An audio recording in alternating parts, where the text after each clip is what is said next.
Hello everyone, welcome to Prep Day for 2024. I am a December daily completer also. So what I mean by that is that I usually am done the first week in January, and this will be my 10th year completing December daily. I have done the first 5 years using other products for December daily, like a scrapbooking kit, from Simple Stories, or I did 1 year where I used the Elle Studio kit, but then the past 5 years, I have used Ali Edwards products exclusively. I am going to give you examples with my albums on how I've done those flip outs or flip ups, because I do that a lot. I will give you examples on those hidden journalings with the use of brads and or the photo slice, which I'll explain. And then I'll show you, like I said, a bunch of pocket examples. So feel free to take screenshots if you're on your phone of my pages. And then, so like I said, I have 4 albums. These are my 4 so far from Ali Edwards. Let's start showing you examples of how I've done flip outs or flip ups in my albums. In this album from 2022, I did 2 back-to-back. So in this 4x6, this one flips up to show one more photo and my journaling. And also when you turn it over on this side, this one also flips up and pattern paper is only on the top there.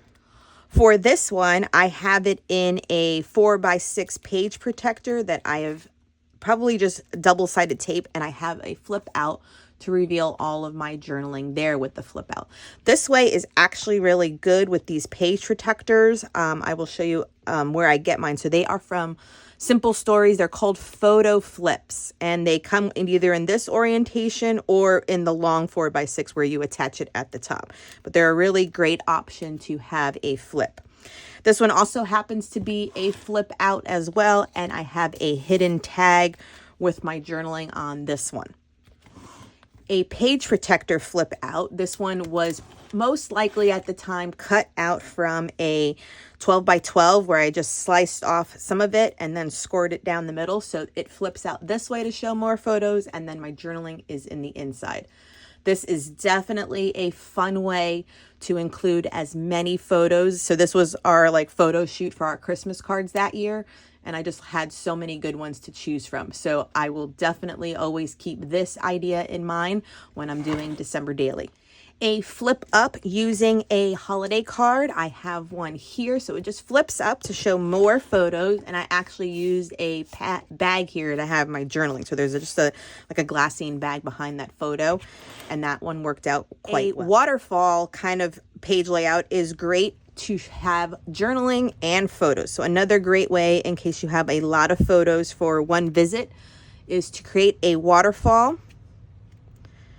And it has so much information in one spot. A simple way, if you just need one place to have extra, is just with cardstock that extends the whole length for your card. And here is that easy flip up to hold your hidden journaling. Another example of a waterfall is right here. So I have all of these extra and then all of my journaling right there. A lot was said on this Christmas Eve because this year right here I'm flipping through is from 2020. Flip examples from my 10x8 album. This one is an attached 6x8 page protector to a 10x8 pattern paper that I attached. The holes are inside the paper sandwich with the photo on this side. So that definitely helps adhere it. And that way I had room for this journaling as well as this journaling. So this flip up is also really amazing and worked well in this 10x8. So I have done 10x8. My daughter's birthday party was in December during this year, and we have a flip up here holding all of my journaling to the top, and I was able to include tons of photos by printing them in 2x2 collages for that day. I pretty much do an example like this on every 6 story. So this one has all of my hidden journaling inside the flaps. These measure 3-inch squares. And so this one I did 6 things I'm thankful for. So tons of photos, 6 photos and 6 paragraphs of journaling on that. And I do it on. Here is a flip out for the story of buying our new Christmas ornaments every year. And so I sliced my photo and then created a flip out with the cardstock on this side. So this is the pattern paper that I folded in half to have more photos, my journaling, and then use the photo itself as the opposite side. So that is a sneaky way to have a flip out. I did that flip out motif again when we were talking about our elf on the shelf, and here you have the flip out occur. So you just have to make the page cut on your photo wherever you want that to meet up, and then fold your cardstock accordingly. And it's very sneaky. One page, one side of the layout, perfect. Here is a flip out and a flip up again. So we went to visit Santa. Once again, this was a page protector that I probably cut off the top and scored. So we have a flip out here.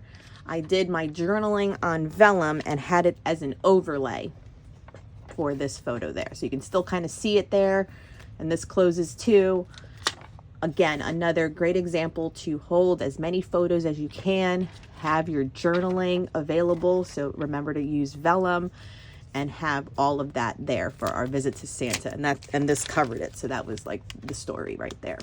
A very fun interactive flip out in this album was all of my reading I did. So when you start to open it, they're going to look like all the book pages, and I have a circular punch to indicate where to flip or where to grab. And I had every book that I read in the month of December in here, and even listened to a story. And then I had my journaling inside. So this flip page was also very fun to make in my December daily. Again, to keep it for one story per side and one album, the flips are very good. For this flip, this is in my 2022 album, I made the pattern paper look like a present, and I had it flip out to house more photos. I did 5, let me count the way, so 5 things that I love about my daughter at that moment. And so this flip out was able to house all of that. A flip up using your photos. So I made this double page spread about holiday traditions and being in our matching jammies. But all of these photos do flip up, except that one. So 3 of the photos do flip up. This one houses an extra photo. This one has my journaling. And this one could have had an extra photo, but I think I just had one there. And so that worked out too. It keeps it on the thinner side. It's not very chunky. I just used regular like computer paper for that, and then had additional photos on this side. Here is a flip out using the grid pattern paper from that year's collection, and I just cut it and then scored it to have an additional photo. So what I did, I must have cut it right where this meets that, so that way it would definitely be the 10 by 8, and then just use pattern paper that I sandwiched in between it to hold one more. There's my journaling, and we have that whole paper used in my album. In order to use one of the great tags and hold, I guess always my theme is to hold more photos, I attached it on this side and created a flip out with that tag. So it held more photos and more journaling, and it was just another way to use it. Yes, some people might be bothered by the holes not being utilized there, but for me, it did not bother. A flip out page. This one is actually purchased from scrapbook.com because now they've gotten savvy with it, and it houses, I believe it's 4x6, 2 4x6s and then 3x4s. So this one comes from scrapbook.com like this. So it's called, I don't even know. It doesn't even really say, but it's SKU number 8134. And so when you get it, it looks like this, if you can see, and then it just already has the flip part. So technically it could be all 3x4s, but I made one of them, I guess, a 4x6, just because I cut it in half.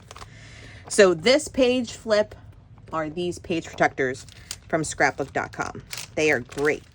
Now let me show you hidden journaling using brads. So brads are little kind of, I have a set of stars, but they come with little like toppers with 2 prongs that come out, and then you can pinch them on the side in order to create a swivel.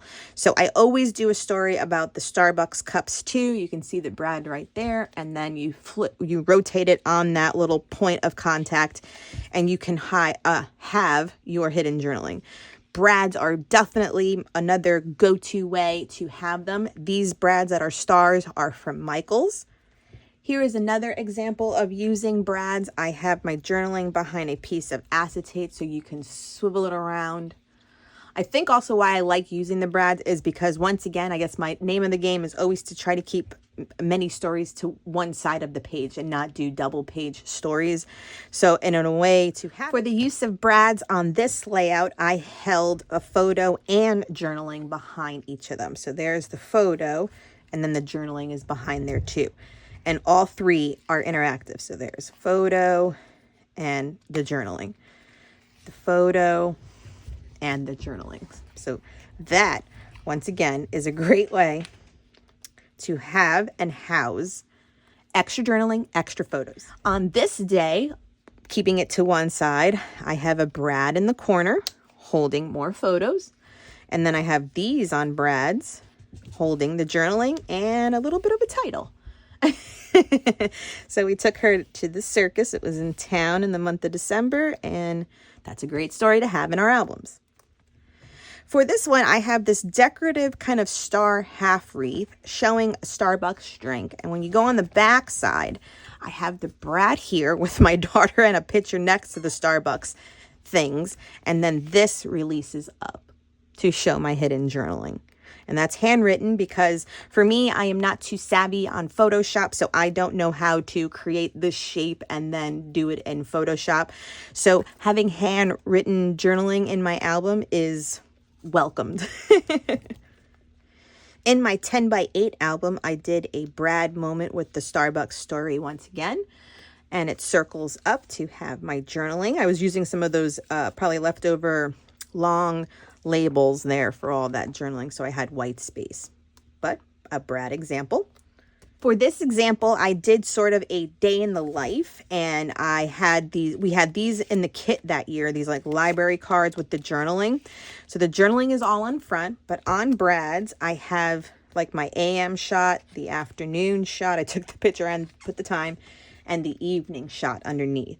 So a little day in the life moment here on this page using brad. My next examples for the hidden journaling is what I call the photo slice. So that means you have your photo, and somewhere on it, you're going to be comfortable to make a slice through it and have something that pokes out. I've done this with tags in this example. I've also done it with different shapes, and I'll show you some of those examples as well. So for this one, we sliced it right here where there must have been some negative space. So that slice goes there. I made a tag, most likely out of the pattern paper in the kit, and then my journaling is on the back, decorating it up. A tag is always kind of a classic way I tend to do the photo slice, but it works out great in this one. It sticks out a little bit from the top. That's okay with me, but this is what I will show you how to do when we make the foundation pages. In this example, it's not necessarily a photo, but in a way to slice the paper and also hold it. So I made a big, big word of joy in my 10 by 8. I sliced that pattern paper and had that merrymaking stick out. We have a brad as well, but then in here houses the photos from the day. So I probably, when I was coming to this day, I think since it was Christmas Eve, I knew I was starting it the 25th on this side. So I needed to make something fit on this side, and I already had done this one. So there are times where you have to be creative in the moment in order for your album to effortlessly flow into the next. So I just kind of printed the photos that I wanted, journaling card, bradded up, and then just added it into this little page slice, and that worked out really well. Here's an example of doing the photo slicing using the acetate shape from that year's kit. So this year was the stars. I have 5 of them across the top. I have done little individual photo slices that then hold the journaling, which I clearly have never gone back to do. This idea had worked perfectly for a few years, and this is what I will show you that we'll be making. So disregard the fact that my journaling is not here, but the execution of it was done. And then I believe this one is a little stuck on however I made it, so we need to improve upon the making of it. But in essence, we have this little interactive page where you have your journaling and it goes right into the photo. This helps greatly when you want to keep it, like I said, one page for your story in your December daily when it's starting to get really thick. Last year's moment of photo slicing was using all of the presents in the die cut pack, and these now pull out and the journaling is on there. So it was so cute to do. And I don't actually, and this is the option too. These 3 do not pull out, these 2 do. And actually I should, now that I'm thinking about it, make some demarcation to let them know, like put the little tab heads on here, that these come out. But this is, again, such a fun way because this tells its own story on this side for day 7, and then day 8 is here. So, and my last example are the photo pockets, or I would say, yeah, photo pockets, anything I can create a pocket that will hold tags, photos, or additional journaling. So this side, I took one of the shaped die cuts from last year's kit, and I made it into a pocket by getting cardstock from the kit, cutting it, and I sewed along the edges, leaving the top portion of the heart open, and I put the 3 tags in there with journaling. These also have kind of a hidden journaling because I have vellum over it, showing off that stamp and using all of them with some ribbon. This pocket page was using cardstock that I did just a slice in it. I can see it. So the slice is there, and I probably housed it on cardstock, or at least the photo behind it. And then we have the area to put it. So we took her to the workshop. There's all my journaling, extra photos, and I kept the instructions to make that gingerbread house that year. So that all sits right in that pocket very nicely. This example has a notch on the top of this page. This is just a cut file, but inside I put a pocket in order to house an extra photo with my journaling. And that will slip right back in there as a great pocket. In this example, I had glued down a piece of felt and made a simple pocket on the packaging from that December daily, and then used a tag to hold my journaling inside. Pockets can also be half pages. So this one is a little one. I can see little photos. This is all of our Elf on the Shelf. And then the Elf on the Shelf letter to my daughter I kept in here, along with probably photos that didn't fit onto this 2x2. So I made a little half page, little envelope pocket here. Pockets are always great to house bigger ephemera that you want to include. So once again, we went to the Nutcracker. I kept the playbill, or I deconstructed it and just kept all the stuff about the actors that were in it. And then I held a few more photos, and that was able to stay in there. In this one, I made a pocket for the top part, and it houses a tag. And so tags in between 2 photos or 2 pages is always a great idea as well. It's hidden, you don't know about it, and it looks like this is the main event. This was a great example on this year. This was the lovely Morgan Beals example, and she took the Trader Joe's bag and made a huge pocket. So once again, just held extra journaling. I think I made this as a currently page. Yeah, loving, looking, blooming. Yeah, it was a currently pocket for me. In this pocket example, once again, I did that photo slice through the pattern paper and held, I think I did my top 10 books or 12 books. And I made all the book jackets on there to behold, and then I read 100 books this year. So that is a cute pocket to have right there.